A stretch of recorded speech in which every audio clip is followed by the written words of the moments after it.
guess, just watching the film from App State, I mean, are there any notes in terms of how you could play better, or is it almost perfect? I think that overall, it was a great game offensively. It wasn't just me. I mean, we blocked our butt off and ran great routes, caught the ball really well, no drops, no sacks. Phil ran for I don't even know how many yards per carry. So, you look at a game like that and look at the stats, and you're like, oh wow, quarterback played a great game, but the 10 guys around him is what really made it happen. So obviously, you look at a game like that and just happy to play a game like that, but you can't get too high off a game like that. So, but it was really fun. Just to see the explosiveness and the hard work from a season that or from an off season that we've been working our butt off. So to kind of see that come to life was really fun. How valuable are those moments watching the film to have an exciting tape like that to be able to watch, and like you said, so many guys to be able to highlight and celebrate? What's that do for the camaraderie and some of that well-earned confidence that you guys have been working towards? Yeah, I mean, I think honestly, like one of the biggest things, kind of what I talked about after the game, was like just being able to spread the ball around was awesome. It's really fun when you've got a guy with 4 touchdowns and 200 yards receiving. That's it's awesome for that guy. But when you've got 5 touchdowns with a bunch of different receivers and Antonio, Brian, TJ, Jake, like you're just spreading it around. Like that's what's really fun, is when you got a whole offense coming together and 5 guys up front protecting the whole game. That's what's really fun. So it's definitely exciting. It's a little bit more exciting showing up on Sunday and turn on the tape. So that's always great. And but that really just kind of starts with those, specifically the receiving room, with the way that Coach Grish, has been coaching them and just the leaders of that room. And my point of view is Antonio and Adam are those 2 real leaders in that room that have really stepped up, honestly, a lot in the last couple weeks. So they've carried it, really well. So just really proud of them. But yeah, it's really fun to kind of turn on that tape for sure. How encouraging is it to kind of see those leaders stepping up and those roles being embraced already in your season? It's great. I mean, it's what you need in a long season like this. We're going to be playing, 16, 17 games. So obviously that's the plan. And to have just a core leadership like that is really big. That you don't have to have maybe 1 or 2 guys that's having to lead half a football team on offense. You've got leaders kind of sprinkled all over in different positions. Not only does it take a little bit off of me at times, but it lets other voices speak up, and you're not having to force it. It happens organically, it's really special. So it's awesome. I think leading up to the App State game, you said that a coach told you, you don't have to win any games, you have to just manage them. Mm-hmm. I guess from your perspective, what does that mean, managing a game, and how do you think you did that against App State?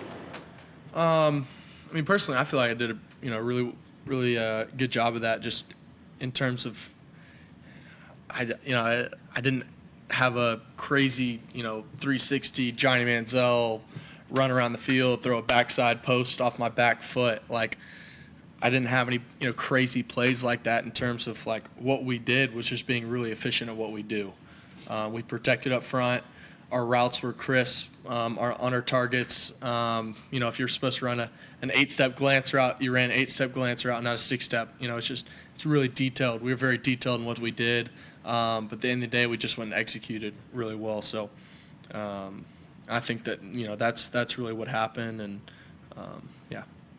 And that's how you kind of define what managing a game is for you. Yeah, I mean, sorry. Yeah, I think that honestly, managing the game is taking care of downs, knowing the situation, not feeling you're just not getting outside the system, right? You practice every single day in the system of, what's my progressions, what's this, have my eyes in the right places, on the right, guys on defense, and really just managing the game is staying within the system. It's just, doing what you do every day in practice and not trying to make it any more just because you've got a couple more people watching and you're against a different team.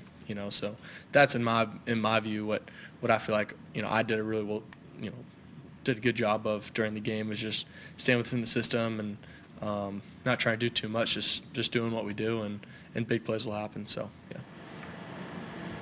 Debo said on that touchdown pass to Antonio that you had checked into that, and Yeah. he talked about how him and Garrett talking about it on the sideline when they saw you make that change. Just that confidence, what you saw, and just continuing to just kind of develop that bond with Antonio even. Yeah, I mean, that Coach Riley kind of said it best, kind of in the post game with the offenses. That's just the work we do in the summer. It's kind of what he said, and when he kind of said that kind of resonated with me and Antonio. We kind of looked at each other like, that's right. Like, that's not something you really, practice, a whole lot of in practice. You're really running the system, but that's when you got time in summer to really see the game in a different way sometimes. In terms of there's nothing really on on the line in a sense. So you've got time to kind of make some fun checks sometimes. So, obviously I kind of saw that in the game and, just kind of gave Antonio a poke and we both knew it. We both saw what was on the other side. And but that's just kind of, Antonio knowing the situation and me seeing it, and just kind of the game was slow in that moment and I saw it and kind of made the check. So, yeah. Don't keep making a big point of another year in the system with Garrett, another year of you starting, and that's kind of the stuff that comes with it. Yeah, absolutely. Just there's freedoms in the offense at times, and it's controlled freedom in a sense that you can still be effective. So that's kind of the way that I like to look at it is, there's controlled freedoms. It's not just go out there and check to whatever play you want because you feel like it. It's, hey, they're in a good play sometimes. That's just how football is. Sometimes that defense is in a better play against what we're about to run. So it's just, sometimes checking out of a bad play into a better play to still get positive yards and not just waste a play. So that's something that, that I feel like we're just getting better and better at, just being in the system more. So. Ryan, I think I was talking to us yesterday just in terms of having to be a confident leader, being in that position, but he felt like teammates on your side of the ball obviously helped him get there. Kind of what allowed you guys to kind of place that trust in him? Yeah, I mean, I think more than anything, he's really earned that. It's, respect isn't something that you really ask for; it's something that you earn, and he's really earned that in this past year and in the way that he's played in his last two games. So just really proud of the way that he's led those guys up front, and that's a really tight group and a group that I have just so much respect for, and especially with Ryan. But yeah, just you've got the starting center job. You first of all you got to go earn the respect, and he did that. And I love Ryan and just the way that he works, and we're right there with him. We're right by his side the whole way, and he's done a great job. There's a couple times where there's a couple funky situations in terms of which way to call stuff, and he's handled it great. And just really proud of the way that he's played these past two games, and and really on his end of just managing it, right? And in those funky situations of staying calm and not panicking. When there's five guys plus me and the running back depending on him at times to make the right call, and in a speedball situation, or in a blitz situation, or in a 2-minute situation, whatever it is, and his presence has just been just easy, and that's what's I've been really most proud of him for. 7 different guys found the end zone versus App State, and Wesco touched on they run basically a cover 2 defense. What areas of the field are you looking to attack with the guys that you have? Versus NC State? Yeah. Yeah, I mean, their kind of base defense is more of a 3 safety structure. So we'll be able to attack them in a certain different ways, but they do a great job of rallying to the ball, and then when they see pass, kind of dropping back with those 5 guys underneath. So we'll be able to hopefully kind of attack them in some certain ways. And I've been loving our game plan. So, but they do a great job on defense. I think that they're, the way that they run things, they're really well coached and have great athletes on that side that they can make great plays and rally the football and make tackles. So, I think that we need to go execute and just really have this game plan down. So, but yeah, definitely a great defense that can rally to the ball really well. Dennis, when you talk about just the importance of this rivalry, just specifically in this area, just in your time here, what was your maybe understanding of the NC State rivalry coming into Clemson and now 2 years into it? Yeah, I obviously being from Austin, I didn't know a ton about the rivalry, but obviously since being here, definitely feel that presence a lot more, and with the overall record that we have against them, so definitely a game that it's a great game against a great opponent, and they're always going to bring their best, and we're going to bring our best, and but it's a great game that they're a heck of an opponent every year, and will always really challenge us at times. So coming off of a game against Georgia where y'all didn't score a touchdown, and then now against App State having like a record-setting, like most points in half in ACC. What is kind of what you guys did from that App State game, looking forward to NC State, especially as a rivalry game? You're still at home. Like, are you guys going to try to replicate how you kind of ran the offense in that time, or is it just kind of the same thing as how you flowed? That'd be great to replicate it as best as we can. We look at what we did good and we look at what we did bad, and you want to replicate the good things as much as you can. So, it's just a lot of it's game plan stuff, and we kind of knew we could run by some of those guys. So, we want to always kind of be on the attack mode, and I think that was kind of the plan versus App State, and that's something that we want to continue to replicate for the rest of the season. So just always kind of staying on attack mode, and that's kind of the best answer I have versus that. Yeah. With your with the freshman wide receivers, Bryant and TJ, how important is it to have a game like last week to not only have the confidence in practice but also in game moving forward?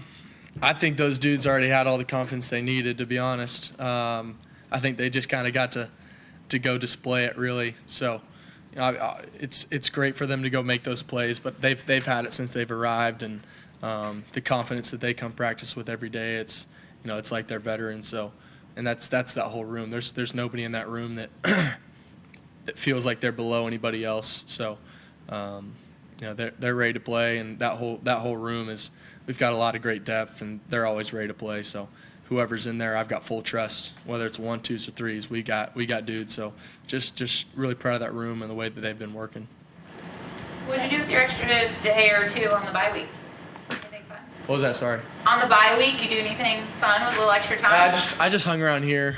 I just hung around here and kind of watched football on Saturday and rested up. Got my body right. Obviously, got moving around a little bit. Don't want to just sit around all day, but. I got moving around, but nothing special. Yeah, unfortunately. Any questions for Cade virtually? Anybody else in the room? Dabo said earlier this week that last game was one of the best games he'd ever been a part of, and that was one of the only games he's ever had 8 consecutive touchdowns. So as a quarterback, making that history, how does it feel to go through all that and then also hear that from your coach as well? That's great. In the post game. To kind of hear all that was definitely really cool, and then showing back up on Monday, it was pretty cool to with the history that we have here of great teams and great offenses, to go do something that nobody else has really done was pretty special, and really just fuels us with some more confidence that hey, we can do this thing. So it was definitely pretty cool. But really I've kind of learned this in high school and just carried it through here that. My mind 24 hours later was focused on the next week and the next opponent. So I really haven't thought much about the App State game since the 24 hours later. So, but yeah, hearing that from Coach Sweeney is pretty cool, and just the legendary career that he's had, definitely means a lot. So the App State game was, from a fan's perspective, that was almost flawless. Is there anything you think that you or your teammates can improve on based off that game? I think there's really more to learn from the Georgia game. It's tough to. I mean, I don't. It's a pretty good game.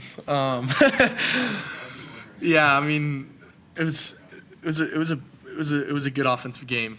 I think that really offensively, I think that we played really well in both halves. Was really proud of the way CV went and played. That was so fun to see from my point of view. Just he's been working his tail off for the past 2 years, so just really proud of him and the way that he got in there and got his moment and did exactly what I knew he could do. And but I think that there's no drop off from the ones and twos, threes. Whoever got in there went and executed. So I think that's something that's great. Is just taking those guys that haven't really played a lot and get them in there and just kind of fueling them and getting them going. That way they show back up for practice and hey, I can go do this thing too, and they'll be ready. So I think that was a good takeaway for sure. Like you said, NC State often rushes 3, drops 8. How often have you seen that in your career, and what challenges does it present to an offense? Yeah, I've played a couple teams like that. I was at NC State last year, and South Carolina does that as well. So, and who else did that? There was one other team, but it's definitely a unique defense at times, and they don't do it all the time like some teams do. They'll definitely mix up some man and some other coverages too. So, they do a great job of doing it well, and they're very well coached and very disciplined in what they do. So. Just having a great plan and just going and executing and trusting my eyes and trusting my preparation when I get out there. All right. Thank you, Cade. Awesome. Thank you. TJ Parker's on deck. Will you join us momentarily?